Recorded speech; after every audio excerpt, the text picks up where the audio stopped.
Hi everyone, this is Yeshubi Agarwal and welcome to another video. Today I'll be discussing newspaper dated October 1, 2023. So let's start. First article is India sees normal rainfall despite El Nino conditions. So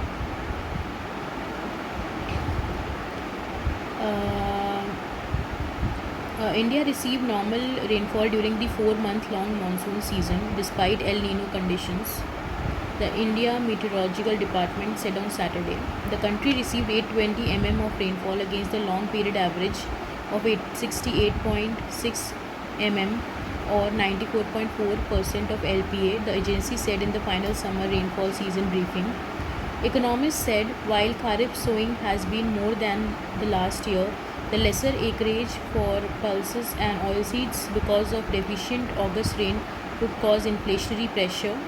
The country as a whole recorded 5.7% less rainfall compared to the normal, said Mrityunjay Mohapatra, Director General of Meteorological IMD on Saturday. The effect of El Nino was countered by other factors and so it could not affect rainfall too much, he added.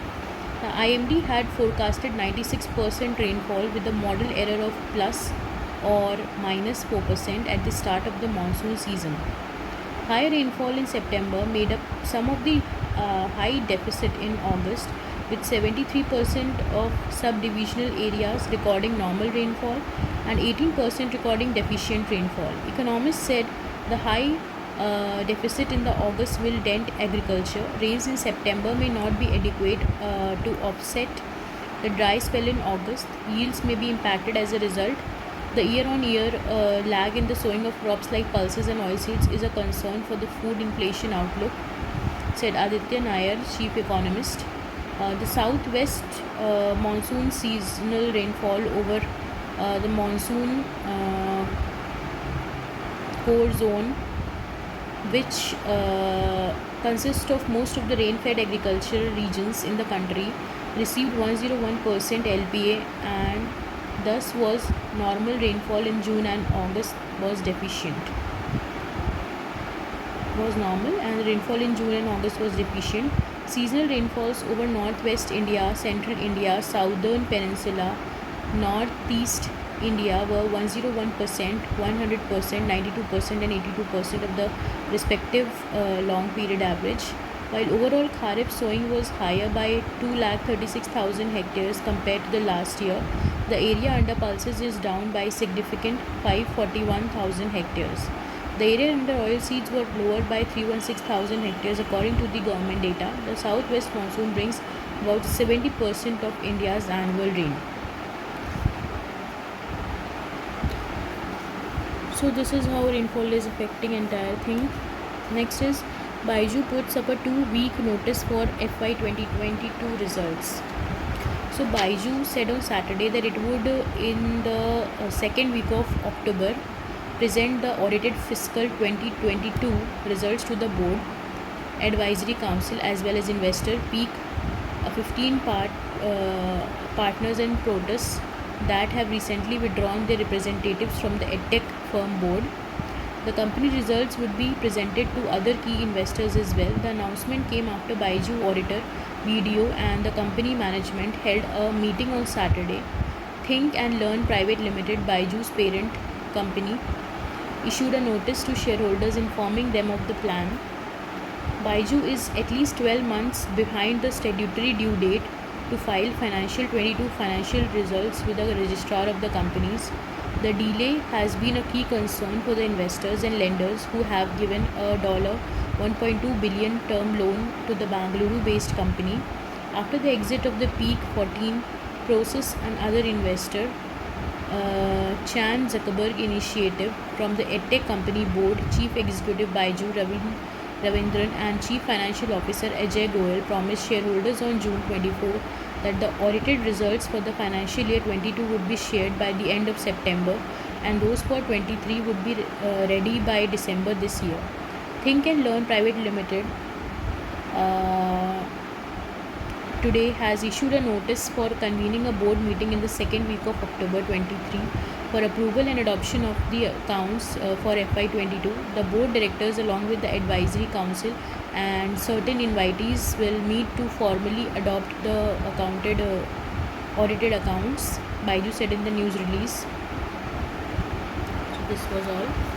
Then, no inflation risk from rising oil prices. So the latest spike in the oil prices may have a marginal impact on India's financial year 24 wholesale and retail inflation, said economists. However, they said crude sustaining above $90 level could be a downside risk for core inflation as companies begin passing on higher input cost. Unless the retail fuel prices change, there is no direct impact on the higher oil prices on the consumer price index. However, there will be some marginal impact in the form of higher input cost, said Aditi Nair, chief economist, ICRA. Other economists also agreed. We don't see a risk to inflation from rising crude oil prices as domestic petrol and diesel prices have not increased since May 2022. There could be marginal upward pressure on the core inflation if companies pass on the higher input cost pressures to the consumers. Sen Gupta expects WPI to stay subdued at 0.3% in financial year 24, but said the company profits may suffer due to the higher input cost pressures. Then, rupees 2000 notes can be deposited at the bank till October 7. So the Reserve Bank of India has extended the deadline for the deposit of the exchange of rupees 2000 currency notes at bank branches by a week till October 7, providing the public more time to manage their holdings of the notes, which the central bank has declined to withdraw from circulation. The 2000 banknotes, however, will continue to remain legal tender and can be deposited or exchanged through 19 RBI issue offices spread across the orders, the central bank said on Saturday. The Reserve Bank, which has announced the withdrawal from circulation of the highest denomination banknotes on May 19, had said at time that the last date for the deposit and exchange of the banknotes would be September 30. As the period specified for the withdrawal process has come to an end, and based on the review, it has been decided to extend the current arrangements for deposit exchange of rupees 2000 until October 7, 2023, the Reserve Bank of India said in the statement. Congress dividing women on caste lines, hates me as I am from OBC Modi. So the Prime Minister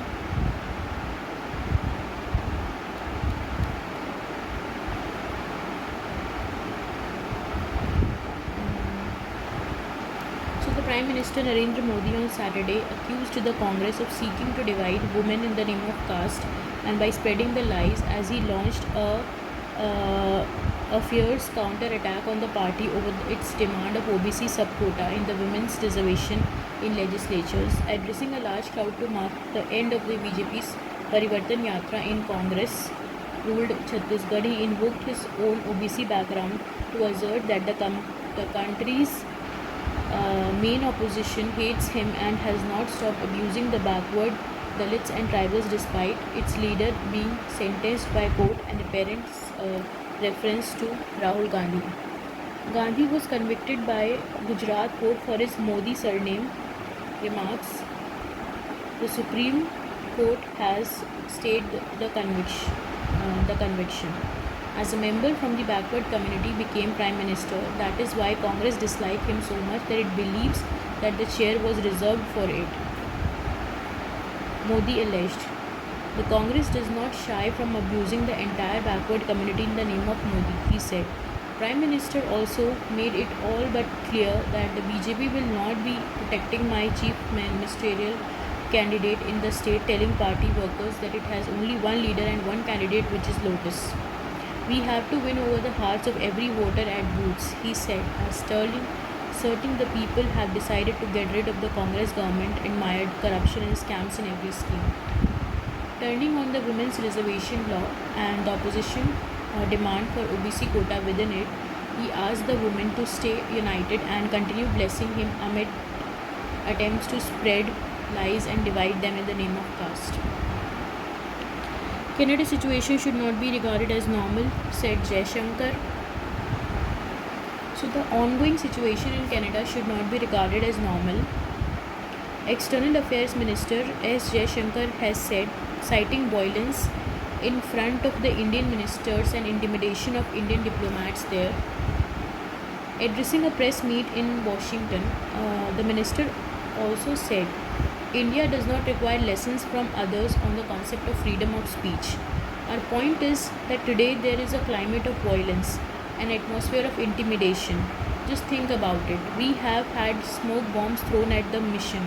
We have had our consulates, violence in front of them. Individuals have targeted and intimidated. There are posters put up about people, he said. All this forced the country to temporarily suspend visa operations in Canada. It is not something we would have liked to do. It is just they made it very difficult for us to operate those services, the minister said. Let us not normalize what is happening in Canada, he said. What is happening in Canada, had it happened anywhere else, do you think the word would have been taken with equanimity? The freedom of expression should not be extended to increment of violence, he said. I flagged here and I flagged this to the Canadian as well. We are a democracy. We do not need to learn from other people what freedom of speech is about. But we can tell people this: we don't think freedom of speech extends to incitement of violence. Exporters see clarity on EU's carbon certification. So the exporters are awaiting clarity on how the European Union will give certification on various industry carbon footprint when the EU Carbon Border Adjustment Mechanism, that is CBAM, kicks in from Sunday, even as the government tries to get exemption for small businesses. CBAM will impact the cement, iron and steel, aluminium, fertilizer, electricity and hydrogen sectors. Traders only have to provide information on the emissions embedded in the import subject to the mechanism without paying any financial adjustment from October 1. Companies would have to seek compliance certificates from the EU authorities to comply with the CBAM norms. However, the full implementation of CBAM is scheduled for January 26 and the mechanism would then translate into a 20 to 35% tax on select imports into the EU. We are awaiting clarity on how certification will be done after the audit of the carbon footprint of when it comes to effect in October. India exports to EU in 2020-22-23 amounted to $1 billion, that is 74.8 billion, with mineral fuels, electrical machinery and iron and steel being the top product. In 2022, 27% of India exports of iron, steel and aluminium products worth 8.2 billion went to the EU. On this part, the government has insisted that India's version of carbon credits should get internationally recognized on solar and green technology to balance out the impact of such rules. India has asked the EU to recognize its carbon credit trading scheme, pushed for mutual recognition of its carbon certifications with the EU, and carved out from micro, small and medium enterprises. Talks are on with the EU to either postpone the implementation and exclude MSMEs, said the official, adding Japan is also opposed to CBAM. While the CBAM has no exemptions from MSMEs, carve-out for small businesses are crucial as 40 to 45% of the affected companies in these sectors are MSMEs, the official said.